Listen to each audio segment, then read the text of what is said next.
again and welcome back to जोर का जोड़ Asia cup 2023 special and at last बादल जो हैं वो उन्होंने थोड़ा सा ब्रेक लिया है. They are just tired of pouring right now कि चलिए जी थोड़ी सी क्रिकेट हो जाए, थोड़ा सा मैच आप भी खेल लें. इंतजार है शिद्दत से पाकिस्तान वर्सेस इंडिया का मुकाबला जो कि कल से अटका हुआ था और आज उस रिजर्व डे जब एक्टिवेट हुआ तब भी बारिश ने मौका नहीं दिया. मगर eventually ground staff, hats off to the ground staff की जितनी बारिश एकदम से हुई थी उसके बावजूद उन्होंने जल्द अज जल्द जो है वो ग्राउंड रेडी करके दिया है and the match has resumed. और जब से मैच शुरू हुआ है तब से विराट कोहली एंड केएल राहुल, पहले बादल बरस रहे थे, इस वक्त वो बरस रहे हैं. सो यस, उस हवाले से बात होगी. They are playing brilliantly well. Pakistan bowlers need to buckle up और उनको जो है कोशिश करनी पड़ेगी कि इस पार्टनरशिप को तोड़ा जाए बिकॉज इनके बाद फिर 2-3 खिलाड़ी ऐसे हैं जो सिंगल हैंडेडली मैच को अपनी तरफ ले जा सकते हैं. बहुत तेजी से रन्स बन रहे, इस हवाले से बात करेंगे. हमारे साथ हमारे जोर का जोड़ की पूरी फैमिली मौजूद है. मोहम्मद यूसुफ हमारे साथ मौजूद हैं, मुश्ताक अहमद, शाहिद खान आफरीदी एंड इरम जावेद. अस्सलाम वालेकुम again and welcome to the show. वालेकुम सलाम. Thank you. हाँ, तो मुशी भाई, जैसा स्टार्ट हुआ है, जिस तरह विराट कोहली एंड केएल राहुल आहिस्ता आहिस्ता आहिस्ता आहिस्ता हाथ खोले, सिंगल डबल लिए and then they started charging and right now they are charging in a very faster rate. I think you described very nicely कि जी ग्राउंड्समैन को सबसे पहले क्रेडिट देना बिल्कुल चाहिए. इतनी बारिश और दुनिया की बहुत कम इनके पास रिसोर्सेज हैं जो ग्राउंड्स के अंदर होते हैं. जिस तरह इंग्लैंड में, ऑस्ट्रेलिया में आपके कवर्स होते हैं, इनके पास वो बिल्कुल नहीं है. उसके बावजूद इनकी जो मैन रिसोर्सेज है ना वो कितने तगड़े हैं कि आपने मैच शुरू करवा दिया. ये well done to them basically first of all. दूसरा, मैच पे आ जाओ तो जैसे हमने बोला था कि India was sitting in great position. 2 विकेटें गिरी हो, 147 पे आप दोबारा बैटिंग करने आओ और उसके ऊपर आके आपको पता है कि सिर्फ 1-2 ओवर देखने होते हैं. उसके बाद मुझे यूसुफ ये बार बार कह रहा था इसके बारे में, केएल के बारे में, कि ये बहुत अच्छा बैट्समैन है, पर मैंने इसको कभी गौर से नहीं देखा था. He is playing so well actually. और यूसुफ ब्रेक में ये बता रहा था कि कितना लेट खेलता है. इसने इफ्तिखार को एक कट पे चौका मारा है, इतना पास, इतना बल्ला अपने सर के नीचे, चिन के नीचे शॉट मारा है. So I think they are one of the best players they are playing at the moment, Virat Kohli और वो. तो पाकिस्तान इस वक्त in dangerous position, but I believe you know like they don't have to give up. If they can score 330 और 340 और 350, they have to believe that कि they can chase that score basically. बिल्कुल. KL Rahul की आप जहाँ बात कर रहे हैं, बड़ा टाइम है उनके पास और जिस तरह खेलते रहे, इंजरी प्रोन है थोड़े से बिकॉज बहुत रेगुलरिटी में उनको इंजरी होती रही है. वरना शुरू में जैसे आए थे तो बहुत इंपॉर्टेंट एक मेंबर बन गए थे टीम इंडिया का. इसी वजह से इंजरी से अभी फौरन वापस आए और फौरन 11 का हिस्सा बन गए. लाला 236 फॉर 2 और 38th ओवर का ऑलमोस्ट इख्तिताम होने लगा है. A lot of runs on the board अभी से, और अभी भी तकरीबन 12 ओवर्स बाकी. सवेरा कल से वो अच्छा खेल रहे हैं. कल से मैच चल रहा है, कल से ही वो बहुत जबरदस्त खेल रहे हैं. हाँ. उनका स्टार्ट देख लें एंड देन फिर उसके बाद फिर जो नंबर 3 नंबर 4 बैट्समैन अंदर हैं वो उन्होंने रिस्पॉन्सिबिलिटी लिया और उसी चीज़ को कंटिन्यू, मोमेंटम को जो है ना वो ख़त्म नहीं होने दिया. उसी एवरेज के साथ ही चल रहे हैं आगे. और मेरे ख्याल में अब क्या नाम है इस लड़के का, रऊफ, वो भी नहीं है, वो भी इंजर्ड होकर बाहर बैठा है. तो इफ्तिखार को ज़्यादा से ज़्यादा बॉलिंग करनी पड़ रही है. अदरवाइज इफ्तिखार वहाँ पे आता है जहाँ पे खब्बे बैट्समैन आते हैं, वहाँ यूटिलाइज करता है कप्तान नॉर्मली. स्कोर होगा, अच्छा स्कोर होगा 300 प्लस. आई डोंट नो कितने तक ये करेंगे, डिपेंड हमारी बॉलिंग पे करेगा. लेकिन मैं ये अपने मैं दुआ है मेरी कि ये मैच पूरा हो, चाहे मैच का जो भी रिजल्ट हो, क्योंकि मैं अपने बैट्समैन को अंदर देखना चाहता हूं कि इस स्कोर पे वो कहां तक जाते हैं.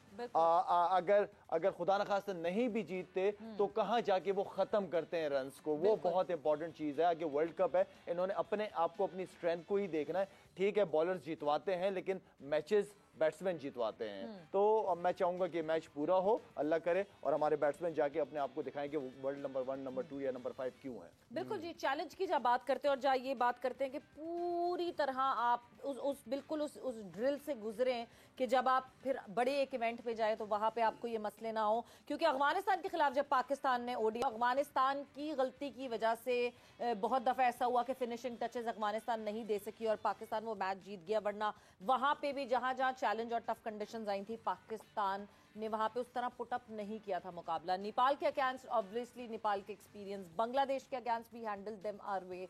इंडिया के अगेंस्ट यस जहां हमारे लैप्सेस थे वो थे, मगर वो पूरा मैच नहीं होता। तो टुडे इज द टाइम जहां पे टेस्ट हो सकेगा कि टीम पाकिस्तान जब चैलेंज में आती है तो प्लान बी की तरफ कैसे शिफ्ट करती है। बट एक बुरी खबर, यूसुफ जिस तरह लाला ने भी बता दिया, हारिस रऊफ जो कि कल जो उन्होंने बॉलिंग की और बॉलिंग के बाद जो है ही फेल्ट कि उनकी रिब्स में कहीं पेन हो रहा है, जो एमआरआई के लिए गए। एमआरआई की report is clear, but precautionary आज हारिस रऊफ इस मैच के लिए अवेलेबल नहीं होंगे। बाबर के लिए थोड़ी सी मुश्किल, because he need to rely on part timers. बिल्कुल कैप्टन के लिए बहुत परेशानी वाली बात होती है जब उसका मेन बॉलर, 3 हमारे फास्ट बॉलर जो तीनों बड़े मेन है, जिसमें से एक चला जाए और अपोजिशन बहुत अच्छा भी खेल रही हो जाए, तो ये और ज़्यादा परेशानी वाली बात है। क्योंकि वर्ल्ड क्लास प्लेयर कोहली ने इतना किया हुआ है कि उसके बारे में ज़्यादा बात भी क्या करें हम। 4600 हैं, 6550 हैं, 13,000 के करीब उसके रन्स हैं, 57 एवरेज है। मैंने पहले भी कहा था अगर ये 25-30 रन कर गया तो इसके सामने भी बड़ा स्कोर इसको नज़र आ रहा होगा कि मैंने बड़ा स्कोर लगाना है। और काफ़ी अरसे से इसका मेरा ख्याल है कि 100 जो है बड़ी टीम के ख़िलाफ़ नहीं लगा, और ये मौका है उसके पास कि वो 100 कर सकता है। और केएल राहुल बहुत क्लोज खेलता है, अंडर द चिन खेलता है। ऐसे प्लेयर जो है वो मुश्किल विकेट पे भी रन्स करते हैं। जैसे मैं पहले भी मुशी भाई को बता रहा था, इंग्लैंड में भी इसने रन्स किए। इंग्लैंड में वो रन्स करता है ज़्यादा जिसकी टेक्निक बहुत अच्छी हो और वो लेट खेलता हो। और इसने अभी जो शॉट्स खेली हैं स्पिन के अगेंस्ट, वो बहुत सब्र से, बड़ा कंट्रोल से खेला है। एकदम 60 रन जो उसने किए हैं। कल थोड़ा सा आते स्ट्रगल किया क्योंकि काफ़ी अरसे बाद आ रहा था, इंजरी के बाद आ रहा था, लेकिन जिस तरह वो अपने आप को उसने सेटल किया है, कुछ उसको ये कि 2-3 शुरू में जो उसने शॉट्स खेले पुल शॉट, वो अगर हम उसको कंट्रोल करते और थोड़ा उसको स्ट्रगल टाइट लाइन पे बॉलिंग करते तो शायद शुरू में उसको हम विकेट ले सकते। लेकिन अब दोनों बहुत वेल सेट हो गए हैं। ये अब हमें बहुत अच्छी बॉलिंग करनी पड़ेगी या बहुत अच्छी कोई फील्डिंग करनी पड़ेगी, कोई रन आउट चांस हमें मिले ताकि ये पार्टनरशिप तोड़ें और आगे हम 1-2 विकेटें और जल्दी लें ताकि उनको हम 320-25 के अंदर आउट। सवेरा मैं मुशी भाई से एक चीज़ पूछना चाहूँगा। मुशी भाई, जैसे अभी सवेरा ने सवाल किया था कि हारिस रऊफ नहीं है, तो हारिस रऊफ नहीं, कप्तान क्या माइंडसेट के साथ जाता है, क्या प्लान करता है कि किस तरह अपने बॉलर्स को यूटिलाइज करना है, क्योंकि मेन बॉलर आपका नहीं है, विकेटें भी लेनी और 5 ओवर बाकी हैं। इसको किस तरीके से आप समझते हैं कि क्या प्लान होना चाहिए कप्तान का? I think it's a very valid question. शायद आई थिंक आप लोगों ने तो वैसे कैप्टनसी की थी, बीइंग अ कोच मुझे ये मैं मशवरा ज़रूर दूंगा अपने कप्तान को कि आपने ना जाते ही आपने ना एक एंड से अपने मेन बॉलर को रखना ही रखना है, ताकि प्रेशर ऑफ ना होने दें। और फिर जैसे ही विकेट गिरने का इंतजार करें, जैसे ही विकेट गिरे तो फिर मैं अपना पार्ट टाइमर लेके आऊँ 1-2 ओवर के लिए जल्दी से, क्योंकि नया बैट्समैन जितना मर्जी अच्छा है वो 1-2 ओवर ज़रूर लेता है। ये 50 ओवर के मैच की बात कर रहा हूँ। तो आई थिंक जो आपका क्वेश्चन है, मैं ज़रूर बाबर से यही कहता कि अगर आपने आते इफ्तिखार को नहीं लगाना चाहिए, आपने नसीम और अपना शहीन को और शदाब को कराएं, विकेट का सोचें। क्योंकि अगर आपने सोचा ना कि एंड में कौन करेगा, तो अगर फेंटा पहले पड़ गया ना तो एंड में हर एक को पड़ जाता है, फिर आपके मेन बॉलों को भी पड़ जाता है। सो मेरा तो पॉइंट यही होगा। बिल्कुल, जहां आपने हाथ खोल दिए, जहां वो सेटल हो गए, वहां वो फिर जो सामने आएगा, वेदर आपका मेन बॉलर हो या पार्ट टाइमर हो। बट अगर मैं इस वक्त देखूं तो इस वक्त जो 36 ओवर से फहीम शादाब में ये स्पेल गुजर रहा है और काफी कंट्रोल करके रखा हुआ है। फहीम अशरफ ने 3 रन दिए, उसके बाद 37 ओवर में 3 रन शादाब ने दिए, फिर एक 6 रन का ओवर आया। बट अभी शादाब ने जो है वो बहुत अच्छी बॉलिंग शुरू की है, जो ये ओवर शुरू किया है। सो यस, रोकना जरूरी है, बट इरम वही स्ट्रैटेजी की जिस तरह बात कर रहे हैं, अब ये बॉलिंग में मुश्किल तो आएगी, उस मुश्किल को हैंडल करना जरा मसला हो जाएगा। जी बिल्कुल, जिस तरह से कल ऐसा देख के लग रहा है कि जिस तरह इंडिया बैटिंग कर रहा है, उन्हें कोई फर्क ही नहीं पड़ा कि बारिश हुई है और हम रिजर्व डे पे खेले हैं। जहां उन्होंने कल खत्म किया था, आज वहीं से उन्होंने स्टार्ट किया है और बिल्कुल ओपन होके कह रहे हैं कि खुल के वो खेल रहे हैं। सिर्फ हमारे बॉलर्स को ये करना है कि थोड़ी सी ना उनको यहाँ पे दिलेरी से बॉलिंग करनी होगी। जैसे इफ्तिखार को बहुत जल्दी ले आए, उन्होंने एक स्वीप पे छक्का खा लिया तो डर के दूसरा बॉल किया जिस पे चौका खा लिया कट पे। तो यहाँ पे थोड़ा सा बाबर आजम को देखना होगा। और मुझे लगता है फील्ड प्लेसमेंट और बिल्कुल यूसुफ भाई वाली सही बात कि कोई एक्स्ट्रा ऑर्डिनरी फील्डिंग कुछ ऐसी करनी होगी कि जिसपे जो है इस वक्त हमें एक विकेट चाहिए होगी। अटैकिंग फील्ड हम बार बार बात करते हैं मुशी भाई के, जब नहीं बॉलर से जब कुछ नहीं हो रहा तो आपका सपोर्ट आता है, आपकी तीसरी जो डायमेंशन होती है that is fielding.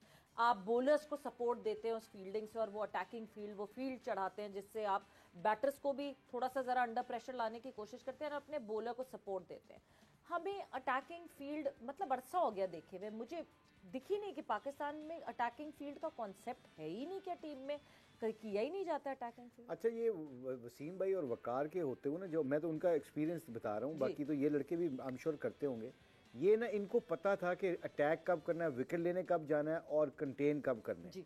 I think आप अपनी एग्जांपल देते हुए थे, एम्बैरेसमेंट होनी चाहिए। मैं शायद से भी पूछ लेता हूँ इस बात पे कि कल भी परसों भी शायद एक शो पे बात कर रहा था कि मैं बड़ी सिंपल बॉलिंग करता हूँ, कि विकेट टू विकेट बॉल करता हूँ और जो कट और जो स्वीप मारते हैं वो मेरे लिए ज़्यादा इफेक्टिव होते हैं, मतलब उनको मैं विकेट ले लेता हूँ। वो वजह क्या है? ये किसी प्लेयर को भी और किसी कप्तान को भी पता होना, गेम अवेयरनेस जिसे हम बार बार कहते हैं, गेम अवेयरनेस। गेम अवेयरनेस है क्या?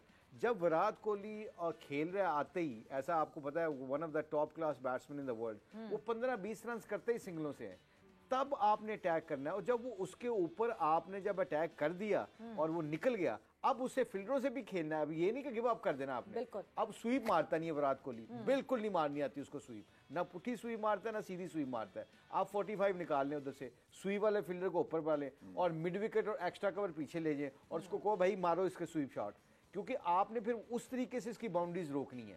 वहां से फिर सिंगल तो ये कि कोई स्वीप मारेगा तो विकेट लेगा ना। अब आपने उसको खाली दिखा दिया तो उसके बाद गेम खत्म होगी। तो ये जो छोटी छोटी चीजें होती है ना, ये गेम अवेयरनेस होती है। कई दफा बॉलर्स को, कई दफा हम criticise too much criticise on captain, but I think bowlers की भी रिस्पॉन्सिबिलिटी है कि अपनी फील्डर को वो खुद जाने। इतनी अरसे से अगर मैं खेल रहा हूँ और मैं रिलाई कर रहा हूँ अपने कप्तान के ऊपर, तो ये फिर मेरे लिए मसले की बात है कि मुझे अपनी बॉलिंग का ही नहीं पता कि मैं मेरी स्ट्रेंथ क्या और मेरी वीकनेस क्या है। सो आई थिंक ये बड़ा इंपॉर्टेंट इशू है जो आपने रेज किया है। ये पता करना टीमों की जीत का और टूर्नामेंट की जीत का बड़ा सबब बनता है कि अगर आपको इन चीज़ों का, छोटी छोटी चीज़ों का पता हो। बिल्कुल, वेल पॉइज टीम होती है तो एक फील्डिंग ही होती है जो आपको एज देती है। और लाला, जहां विराट कोहली की बैटिंग की क्लास की जो हम बात कर रहे हैं, हाफ सेंचुरी कर लिया विराट कोहली ने इस वक्त, 66th ODI half century for Virat Kohli. Excellent performance जी, एक्सीलेंट परफॉर्मेंस। और उसको खुद भी अपनी इम्पोर्टेंस का पता है, उसको ये पता है कि वो इस वक्त टीम की बैकबोन है। इंडिया में काफ़ी उसको सपोर्ट करती है, कि पाकिस्तान में कितने बड़े फैन हैं, दुनिया भर में हर जगह उसके फैंस हैं। तो जाहिर बात है with more power more responsibility है, तो वही उस चीज़ को दिखा रहा है। और उसको खुद भी पता है कि लास्ट मैच में उसने इतना अच्छा परफॉर्म नहीं किया, क्रिटिसिज्म का सामना करना पड़ा उसको।